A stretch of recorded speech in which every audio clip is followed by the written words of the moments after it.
લખતરની Shri brilliant school ખાતે જન્માષ્ટમી મહોત્સવ યોજાયો। લખતર સ્ટેશન રોડ પર આવેલા શ્રી ઓમ શાંતિ વિદ્યાલય સંચાલિત શ્રી બ્રિલિયન્ટ સ્કૂલ ખાતે આગામી જન્માષ્ટમી પર્વને અનુલક્ષીને આજે શાળા કેમ્પસમાં શ્રી કૃષ્ણ જન્માષ્ટમી મહોત્સવની ભવ્ય ઉજવણી કરવામાં આવી હતી, જેમાં શાળાના વિદ્યાર્થીઓ દ્વારા શ્રી કૃષ્ણની બાળલીલાના વિવિધ પ્રસંગો વિશે પોતાના પ્રતિભાવો રજૂ કર્યા હતા। સાથે સાંસ્કૃતિક કાર્યક્રમનું આયોજન કરાયું હતું, જ્યારે શાળામાં અભ્યાસ કરતા નાના વિદ્યાર્થીઓએ ટ્રેડિશનલ ડ્રેસ પહેરી બાળકોએ કૃષ્ણ અને રાધા બની જીવન દ્રશ્યો રજૂ કર્યા હતા, જ્યારે વિદ્યાર્થીઓ દ્વારા સ્કૂલની અંદર મટકી ફોડી કાર્યક્રમ યોજવામાં આવ્યો હતો, જેમાં બેસ્ટ રાધા કૃષ્ણ કોમ્પિટિશન રાખવામાં આવ્યા હતા, જેમાં બેસ્ટ રાધા કૃષ્ણને શિલ્ડ આપી સન્માનિત કરવામાં આવશે।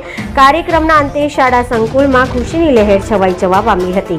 અહેવાલ જયેન્દ્રસિંહ ઝાલા, લખતર।